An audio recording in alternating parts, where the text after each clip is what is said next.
Quick note to our listeners, we need your help. We're close to 1 million views on YouTube, and we have over 5,000 subscribers. But if we can get to 10,000 subscribers by the end of this year, that will allow us to raise money for the Finding Genius Foundation and our study to help those suffering from anxiety, depression, and PTSD. Please just take a second and subscribe to the podcast. And if you can, like the video. That'll help us get more listeners. It'll help with the YouTube algorithm. And again, help us reach our goal of 10,000 subscribers and 1 million views. We're going to hit the 1 million views, it looks like, hopefully by May of 2022. But the 10,000 subscribers will be harder. That's going to take until the end of this year. Thank you. Do you struggle with concentration? Have you ever thought of your brain health long term? Bowmar Nutrition is revolutionizing the nootropic and cognitive health industry with Sharp Nootropic Powder and patent-pending Bright Daily Capsules, powered by NeuroBloom. If you struggle with focusing, think of Sharp as brain food that supports concentration. Sharp works with your natural brain chemistry to provide a heightened sense of well-being that can delay cognitive decline and also increase mood. Bowmar Sharp tastes amazing and comes in many different flavors, available in caffeinated and non-caffeinated versions. While Sharp is a short-term aid in cognitive health, think of Bright Daily Capsules as a way to improve overall brain health and prevent cognitive decline long-term. As we age, so does our brain. Supplementing with Bright has the potential to delay this aging process and helps your brain function optimally. Stay ahead of the curve and order yours today at bowmarnutrition.com and save $5 off with code GENIUS5. Forget frequently asked questions, common sense, common knowledge, or Google. How about advice from a real genius? 95% of people in any profession are good enough to be qualified and licensed. 5% go above and beyond. They become very good at what they do, but only 0.1% are real geniuses. Richard Jacobs has made it his life's mission to find them for you. He hunts down and interviews geniuses in every field: sleep science, cancer, stem cells, ketogenic diets, and more. Here come the geniuses. This is the Finding Genius Podcast with Richard Jacobs. Hello, this is Richard Jacobs with the Finding Genius Podcast, now part of the Finding Genius Foundation. I have two guests today. I have Satinder Brar. She's a professor in James and Joanne Love Chair in Environmental Engineering, part of the Department of Civil Engineering at York University. The engineering school is called the Lausanne School of Engineering. I also have Rama Pulicharla. She's a postdoctoral visitor also at York University. And we're going to be talking about wastewater and various topics around wastewater. So both of you, thank you for coming. Thank you so much, Richard. Thanks a lot, Richard. Yeah, tell me, how would you describe the research that you're working on in your own words? We'll start with that and then go from there. Okay, I can take this question, Rama. So yes, our lab at York University, we are working on two converging disciplines of environmental biotechnology and monitoring different emerging contaminants in the environment. And then we bring environmental biotechnology into the picture with respect to those contaminants by devising eco-friendly and green technologies using environmental biotechnology to remediate the contaminants in the environment. You're just looking in wastewater? Is that the treatment we are plant, looking in the environment. It includes waters, wastewaters, soils, sludges, everything. Okay, I understand. So, Rama, where do you particularly sample from? Like, what are some sites that you've gone to sample and evaluate? We generally tried both. First, we initially developed any kind of treatment methods in drinking water, spiking some contaminants, try to apply the developed method. At the same time, we visit different wastewater treatment plants and we collect the samples at a different stage of the treatment because wastewater treatment have a lot of treatment steps. So we collect sample every treatment step and we try to measure these contaminants at each step and also try to apply our developed technology if is it efficient to degrade these contaminants or not. Including the wastewater treatment plant, we also tried landfill leachate and drinking water treatment plant and surface waters. Like Professor mentioned, we also did soil, some petroleum spilled waters also we did it. We generally do real wastewater samples, not the spiked ones. Okay, so it's not just water treatment plants, but leachate from landfills, I guess industrial runoff from various point sources. Okay, so that's pretty expansive. First of all, what do you notice that's in common amongst all these sources of what? Is there anything in common Or are they completely different in terms of contaminants and what goes on with them? Anything that is common. Okay. So most of the wastewater, not the drinking water or surface water, but the most of the wastewater like landfill leachate or the industrial leachate or the municipal wastewater, the most common thing is like a lot of organic matter. The method that we apply, you develop, or anything existed method that might work for the drinking water and the surface water differently, the efficient if the same method for the wastewater or any kind of landfill leachate is different. So we need to develop the method, optimize the method for these both different kind of matrices differently.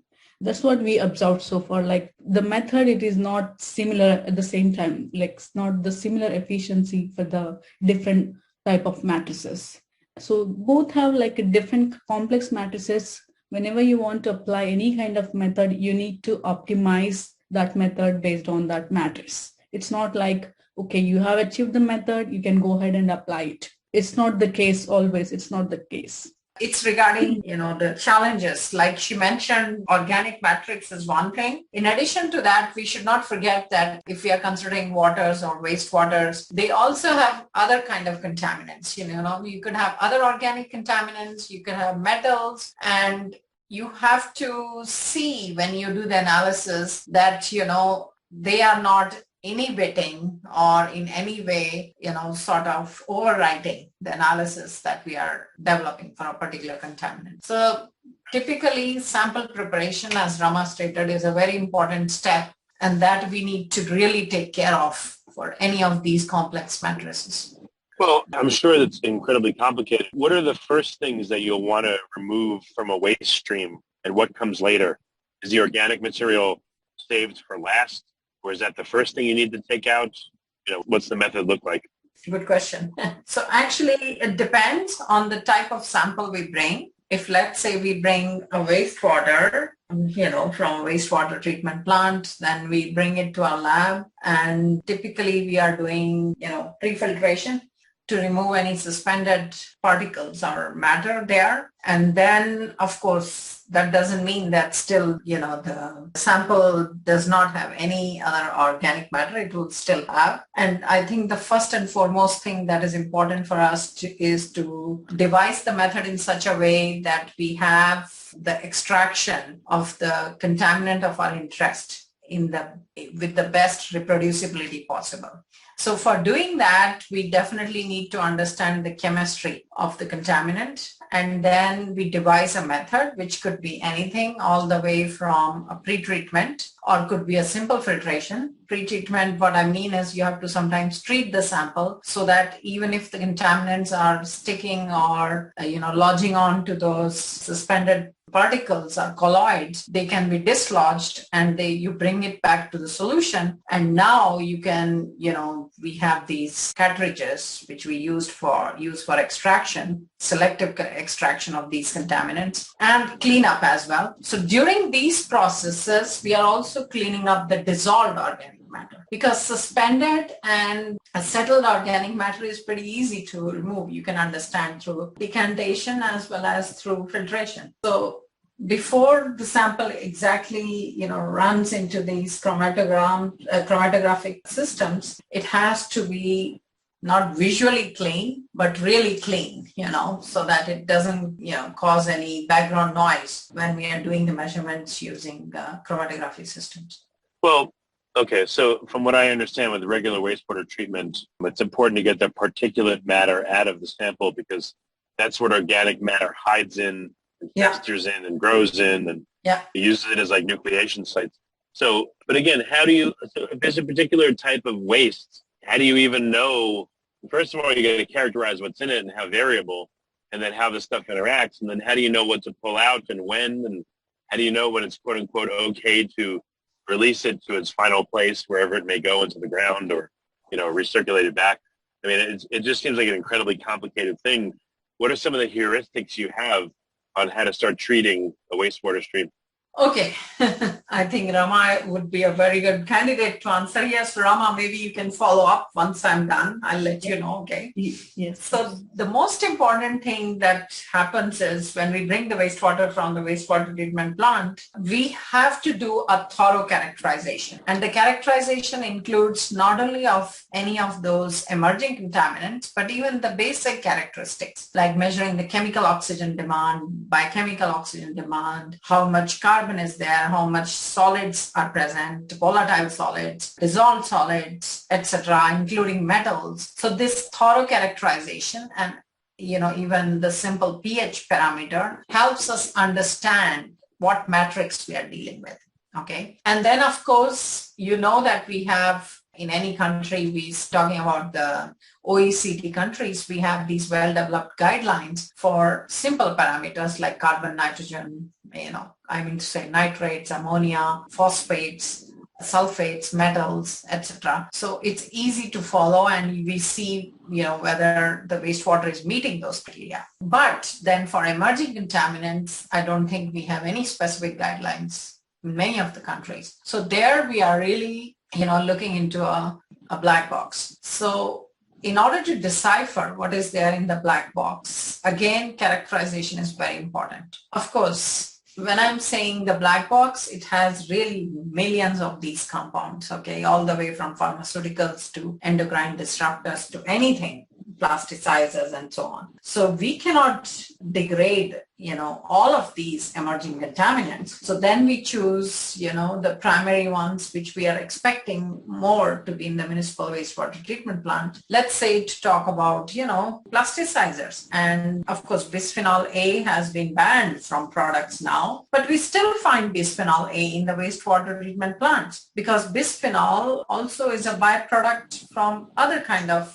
polymeric contaminants. So then after we have done the analysis the analysis of these contaminants, I already explained the steps before. Then, now we have to look into a treatment process. And especially in our research group, we have tried to devise methods which would be, leaving less, you can say, eco-friendly or less low-noxious transformation products. So what do I mean by that? Because we should not forget that you get an organic contaminant into a wastewater and you have to treat it now. We cannot bring it completely to carbon dioxide and water. So we devise a method in such a way that the method in itself is not loading on too much chemicals into it. Rather, it is able to, degrade it in such a way that it gets transformed into something which is potentially non-toxic. Do you struggle with concentration? Have you ever thought of your brain health long-term? Bowmar Nutrition is revolutionizing the nootropic and cognitive health industry with sharp nootropic powder and patent-pending bright daily capsules, powered by NeuroBloom. If you struggle with focusing, think of Sharp as brain food that supports concentration. Sharp works with your natural brain chemistry to provide a heightened sense of well-being that can delay cognitive decline and also increase mood. Bowmar Sharp tastes amazing and comes in many different flavors, available in caffeinated and non-caffeinated versions. While Sharp is a short-term aid in cognitive health, think of Bright Daily Capsules as a way to improve overall brain health and prevent cognitive decline long-term. As we age, so does our brain. Supplementing with Bright has the potential to delay this aging process and helps your brain function optimally. Stay ahead of the curve and order yours today at bowmarnutrition.com and save $5 off with code GENIUS5. Is it a viable strategy to dry out a stream and then just take the solids and, compress them or put them somewhere and then the remainder of it why would that poor strategy sometimes? I don't think that because we should not forget, Richard, the type of processes that we are talking about for that, like let's say ozonation. I'm just taking an example, okay? So ozone has to come in contact with the contaminant. It would be easier for ozone to come in contact with the contaminant if it's in the liquid medium, which is wastewater, because then, it will be dissolved there at a certain dosage and it would be in contact with the contaminant with which it has to degrade. So that's why, and of course, since we are not using that extra energy for drying, it's always better to treat it in its native condition. And do not forget that finally it goes through, the secondary treatment and tertiary treatment in the wastewater treatment plant before being released into the surrounding environment, be it river or lake or anything, depending on the... I mean, in a way, like flocculant in a waste treatment plant, they're trying to aggregate some of the physical matter so it can be taken out of circulation. So that's why I thought a drying or a partial drying, maybe that would be a good way in some circumstances to help. No, your point is correct. They use coagulants, but that is more used for some of the chemicals which can be precipitated. But many of these contaminants that I'm mentioning to you right now, emerging contaminants, they are present in nanograms or picograms per liter, and they just, pass easily from one unit operation in the wastewater treatment plant to another without being degraded. So they don't get precipitated to that large quantities because their concentrations are pretty low. Okay. When you have organic matter involved, I would think that would really complicate things because the organic matter is not just static. It's moving and changing and turning into other stuff, et cetera.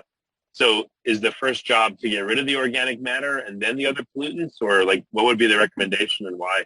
Okay, so I think I let Rama answer this question because she has a lot of practical experience around this. Rama, go ahead. Yeah, thanks, Professor. Richard, you mentioned that, your imagination, it's easy to coagulate and remove the solids first. In the wastewater treatment plant, it happens. It's the same process. First, they go with the coagulation, flocculation, remove the all solid parts, and they treat the soluble organic matter with the different biological and chemical methods, and finally release that into the surface water. And before releasing into the surface water, the main thing they follow is the normal things in any kind of treatment plant in any country. They show total dissolved solids. Another one is BOD, COD, the chemical oxygen and biological oxygen demand, and also nitrates, and phosphates. These are the main 7 to 8 parameters they measure before releasing into the surface water. But when coming to the emerging contaminants, we don't have any regulation like Professor mentioned. At the same time, these emerging contaminants are present in nanogram per liter, picogram per liter. Nobody cares about this emerging contaminants like presence of this because it's keep on diluting when releasing from wastewater to surface water. And surface water, drinking water, they feel like it's completely removed. So it's safe to drink. But they are present in the pico nanograms, and all these treatment methods right now we have in the infrastructure of wastewater treatment plants. It's not sufficient to remove. Let's say our compound is soluble. Sometimes it gets attached to some organic compounds. It might be removed, let's say 50 to 90% by coagulation and flocculation. We might be having only 20% in the upcoming steps. So like you mentioned, it easily removed by these solids by initial coagulation. So we can treat that one separately and remaining part separately. That's a good strategy. That's what we are following right now, removing all insoluble, soluble that is attached to organic matters. We're trying to remove 80% of these emerging contaminants, even the solid part by coagulation. The main problem here is the contaminants that we use every day, like pharmaceuticals, any kind of perfluorocompounds, they are very soluble. They easily go into this liquid part, even though it is nano or micro. Imagine we have thousands of chemicals, even though one chemical is like PPT or femto level, combining all become maybe more than 1 microgram, more than 1 milligram. So that kind of level of these contaminants are releasing into the wastewater to surface water. So our main concern here is trying to reduce emerging contaminants release into the surface water. Whatever may be the possible way we want to approach, we want to go that way and try to devise some methods so that not only focusing at one contaminant, we are trying to focus one method for at least thousands of contaminants to stop their release into the wastewater to surface water. Yeah, it seems like maybe a low energy way to start would be to pass the wastewater through a series of sieves or filters, that keep getting smaller in diameter, and then maybe, or not drying or some other process. But is there any, low energy cost way to initially get contaminants out of a stream? Again, maybe like a series of sieves. So coming to this, like you mentioned, low energy process to remove this emerging contaminants. The best way is, like you mentioned, separate the solid and liquid part, and liquid part treat it properly, like incineration. So Well, what about like a cyclone? Maybe that would be cheap. A cyclonic action through a funnel, and maybe the larger contaminants will be thrown to the outside walls, and that could act as like a high pass filter. That I don't know, just ideas. Okay, so we still have the methods like filtration, to remove the contaminants at the drinking water, not the wastewater. I think in Toronto, they are still applying these filtration techniques in the wastewater itself to reduce the load of emerging contaminants in the surface water. And like every method had its own pros and cons, cannot completely depend on low energy based methods because it might not be sufficient sometimes for all contaminants. Because one method has simple one mechanism, and we have like thousands of chemical with different chemical properties. So with one mechanism, we cannot focus or cover all these contaminants removal. That's the main problem we are facing right now. That's why we are trying to combine two different methods, like one chemical, one biological, so that we can have like low energy at the same time we have a green technologies. Well, I know I keep talking about drinking water. Do people care if it's just straight wastewater versus drinking water? Are the rules very different for both? Is it hard to get funding to treat wastewater because no one cares about it? They care about drinking water. Like, what's the dynamic of these two types of streams? Okay, Rama, can I answer? Yes, Professor. Yeah, it's okay. Since it's related to funding, so let me tell you, Richard, between waters and wastewaters, I don't think there is any problem in getting funding for either of them. Okay. On the contrary, wastewater is an important thing, to be treated, because one should not forget that what happens, these municipal infrastructures in the wastewater treatment plants, sometimes, when the plant undergoes some repairs or shutdowns or, something goes wrong, they are spilling that untreated wastewater into the surrounding surface water bodies. At least that we have seen in Canada many times. Sometimes they had to spill, release almost several cubic. I'm from New York, and that's happened plenty of times. Yeah. So you can imagine. They just dump right into the river, Exactly. So you can imagine, to avoid that, it's better, if we can have something, going on in terms of research as well as technologies to treat these wastewaters. So I think, long story short, in order to get funding, it's not a challenge, be it wastewater or water treatment.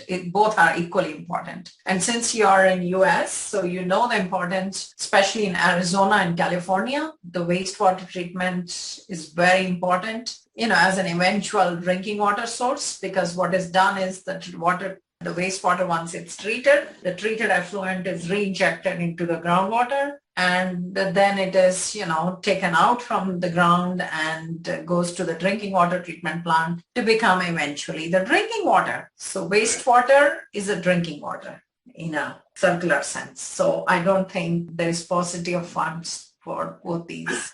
Okay. Well, tell me about some of the wastewaters you've dealt with. Which ones are like unbelievably I remember a teacher of mine told me years ago, they said like leachate from landfills is just like a witch's brew of God knows how many chemicals, and it's just unbelievably disgusting and contaminated. But do you have your own stories about various wastewaters that are interesting that you've run into, and why? Yes, I agree with your teacher. And Rama, she can also let you know now, because she is working on the leachates right now. We both are working on this one. We have some project around this. Yes, definitely. Leachate has everything and anything. But as well as, I think the most, tough nut to crack is the municipal wastewater as well, because there are seasonal variations in the characteristics as well. Okay. And there are so many other variations. For example, in some wastewater treatment plants where there is not a separation of the storm water, there is dilution happening during rainy season, and that, affects the operation to a large extent. Of course, in Canada, in the major cities, they are trying to have they have some of them separate stormwater lane, but in some cases they don't have it. And then it's dilution. But when you have dilution, you also have a lot of water to treat. It dilutes the pollution, but then it still becomes contaminated. Stormwater would not be that contaminated as the wastewater coming from municipal wastewaters. And I think regarding leachates, Rama, you can maybe talk about it a bit. Yeah. So leachate, it's not like a simple like wastewater. Might be leachate have different kinds of organic matters because it's contained the food waste, some kind of leachate, and the industrial waste. Everything got deposited in certain land, and it's continuously release of this soluble organic matter you see in the leachate is very high compared to wastewater. And also we have found a lot of COD, chemically oxygen demand, is high compared to wastewater. That makes this like it's important parameter to treat the leachate ultimately. Otherwise, if you release this landfill leachate into the surface water, there's a lot of chance of purification. It's like a lot of contamination of surface water. That's why I think a lot of people are focusing on the leachate right now to channelize this landfill leachate into the wastewater treatment plant so that it can be treated simultaneously instead of that having this leachate running into the surface water. That's the main problem. Another thing is like wastewater has a lot of contaminants that releasing into the any kind of waters, like including metals, because the landfill leachate is coming from the soil. It has the metals and also the chemicals, which are like industrial chemicals, which are like high concentration compared to municipal wastewater. Because municipal wastewater, like a lot from the domestic, they might be having contaminants related to the pharmaceutical companies, but the landfill, they have the industrial, which is high in concentration. That what we have seen and this our research is like they have different complex organic matters compared to wastewater, and it's very difficult to treat it using any kind of biological methods as well. Well, what are some of the really cool, innovative, interesting treatment methods that you guys have run into? You know, what's out there that you're like, you just think is like a really fantastic way to clean up some of these streams? And I know it's not a panacea. It's incredibly difficult and complicated. Yeah, no, which you both work on. But still, what are some cool methods of partial treatment? See, foremost, there is no one solution for all kind of treatment. Okay, it has to be tailored. And I think the best weapon we have in our hands, if we want to tailor that treatment, is a thorough characteristics of the stream. Okay, because that helps us decide which way should we go. Should we be investing in technologies which are on the advanced oxidation side, because the stream is, rife with many contaminants, including organics, inorganics, and so on? Should we go into a treatment which would be moderate, for example, having a biological treatment using microorganisms, which is slow, yet ecologically it is, I should say, more favorable because you don't get potentially non-toxic transformation products from most of these biological treatments. Of course, in some cases, if the treatment is stopped somewhere in the middle, then probably we don't have that kind of solution. It has to be really tailored. There is no single solution, no magical treatment for all the streams. And I think we have to choose all the way from physical, chemical to biological. And sometimes, as we have seen in our research group over the past, 2 decades, is that the best technology is if you can have a sequence of different kind of methods. So in other words, what we call as hybrid technologies, because we are dealing with, a wide stream of contaminants. Like Professor mentioned, to add on that, you have seen like in wastewater right now, the infrastructure and the wastewater treatment plants they're not flexible. If any kind of modification is needed, they always go for the approval, funding, and everything. And coming to the chemicals, every day we have a new chemical in the wastewater. Every day we have a new like manufacturing chemical like microplastic, nanoplastics, and we don't have the flexibility to modify our treatment techniques in the wastewater treatment plant. So at the same time, we cannot include one technique for all because everything is different. So like Professor mentioned, we need to have a sequence as well as a flexibility in future because we don't know how many chemicals we're going to deal in future, right? That's why we need to have a flexibility in the structure itself. I know, again, none are panaceas or any of that stuff, but what is 1 or 2 methods that you can talk about that people wouldn't know even exist, for the layperson that doesn't deal with wastewater? What are some interesting methods that you've seen and what do they do? I can say, Rama. Yeah. Okay. Yes. One of the interesting methods was what you stated, Richard, about coagulation. It is interesting because it takes the maximum load, out of the wastewater treatment plant upstream. It is an important step. Okay, so that's part of the primary treatment. And so you can call it as chemical treatment, as I was talking about physical, chemical, and biological. And of course, then we have the biological treatment. Biological treatment is very important in a way that, now some of these, stubborn or recalcitrant contaminants, they spend more time with the microorganisms, in those biological treatment reactors. And there is a possibility that they can undergo degradation with time. And so biological treatment is equally important. Now, coming back to our emerging contaminants, which we have been talking about, me and Rama, so much on their concentrations. So these contaminants, they would be mostly taken care of during the tertiary treatment. So tertiary treatment, is a disinfection step, but that disinfection step can be also an oxidative step. So we can have some kind of an oxidizing agent present there, like, in some plants. Here in Montreal, they are constructing a plant which will have ozonation as the tertiary treatment. So if you have ozone towards the end of the wastewater treatment plant, definitely a big load of these emerging contaminants could be taken care of, as before being released into the environment. Yeah. I hope I gave you a sound answer there. Yeah, well, like I said, I've heard of like cyclones, settling tank, flocculation. Maybe, I don't know if you put two terminals into a waste stream and you electrify them and achieve some degree of electrolysis, would that do anything to a waste stream, or is that dangerous to do? Like, again, what are some of these techniques that are interesting that are applicable in certain situations? Yes, even electrochemistry plays an important role, Richard. But in the case of electrochemistry, one has to remember also you cannot use electrochemistry upstream. So that's why I'm saying you have to go through the sequence of steps depending on how heavily contaminated the incoming stream is. Okay, so if it is, let's say, a laundry wastewater, okay, then for a laundry wastewater, okay, you will have those detergents, so some of the nitrogen would be there, and of course probably you would have some chlorinated compounds and chlorine. So electrochemistry can do magic there.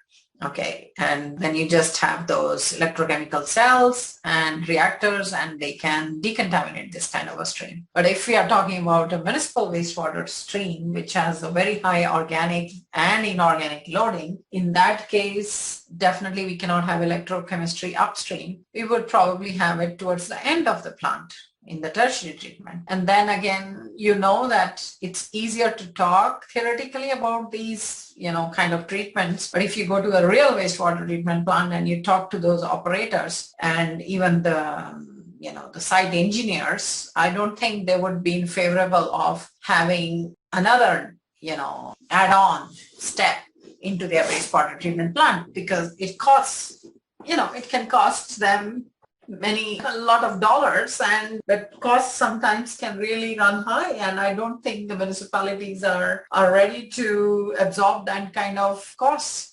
So that's another important thing. And in our research group, in fact, we also do techno-economic analysis to see if this technology would be set up in a municipal or any kind of industrial setting. Would it be on the cost benefit side for that? Is anyone that you know of studying the microbiome, I'm just going to put it that way, of wastewater? Like, are there any particular microbial profiles that tend to go along with certain waste streams? And could that be used in any beneficial way? Yes, in fact, Richard, we were part of a project. Of course, my colleagues are based in Europe, and they used to take wastewaters, like we used to send them wastewaters, because before moving to York, I was in Quebec, and we used to send them wastewaters from Quebec wastewater treatment plants, and they studied this microbiome, okay, in the different wastewaters across the world. So their collaboration is quite big, okay, and they have studied the diversity in the microbiome. And this is called what is called as wastewater mining now. So the microbiome, yes, could be reutilized for the treatment, or even they are trying to see as to how in the secondary wastewater treatment plant, some of this microbiome can be enriched, through some means, through change in process conditions or something, so that, we can have higher efficiency in removal. So yes, that kind of work is on its way. Not only, of course, I'm talking about across in Europe, from Europe, but there are some studies even carried out in North America around this. Yes, it's in vogue, this research. Oh, excellent, yeah. Well, I mentioned it because you said the organic component is so important. It needs to be studied in the context of, science in the microbiome, and at least in the human body, is really advancing. There's a lot of interest. So maybe if we look at this as to an analogous thing where it has its own microbiome, maybe it has some clues on solving the organic problems of contamination in a better way. Mm-hmm. Well, yeah. Okay. Well, very good. What do you see as the future? Like, what important developments are needed at this point, in your opinion, to really advance the treatment of various wastewaters?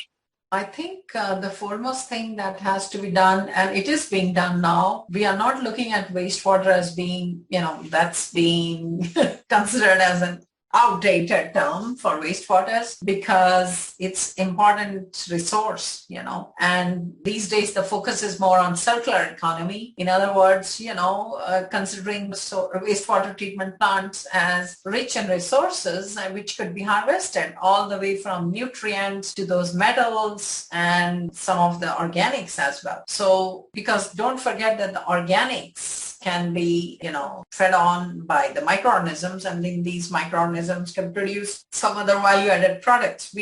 Our group works on that, in that field as well. So I think that's where the technology is going.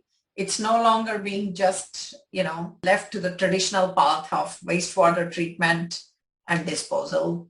It is more wastewater treatment, reuse, and resource. Well, very good. And where can people find out more about your work and about Rama's work? Where can they go? Through our website.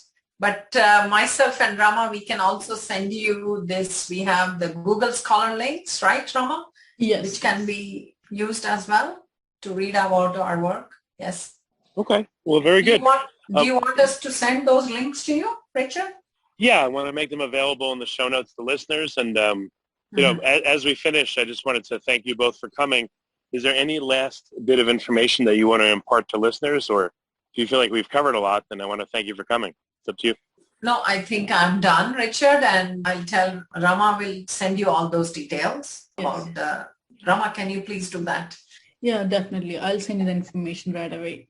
Yeah. Let me just thank you for coming, and then I'm going to turn off the recording. Sure. So, okay. All right, for the editors. Thank you very much, Rama and Satinder, for coming. It's a very interesting issue. I just, for some reason, I think it's very fascinating. I hope listeners will think so as well. So thank you both. Thank you so much, Richard, for inviting me and Rama to this podcast. It's been exciting to talk to you about this interesting subject. Do you struggle with concentration? Have you ever thought of your brain health long term? Bowmar Nutrition is revolutionizing the nootropic and cognitive health industry with sharp nootropic powder and patent-pending bright daily capsules, powered by NeuroBloom. If you struggle with focusing, think of Sharp as brain food that supports concentration. Sharp works with your natural brain chemistry to provide a heightened sense of well-being that can delay cognitive decline and also increase mood.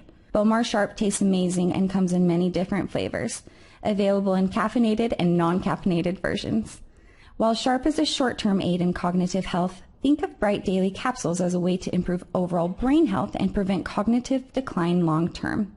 As we age, so does our brain. Supplementing with Bright has the potential to delay this aging process and helps your brain function optimally.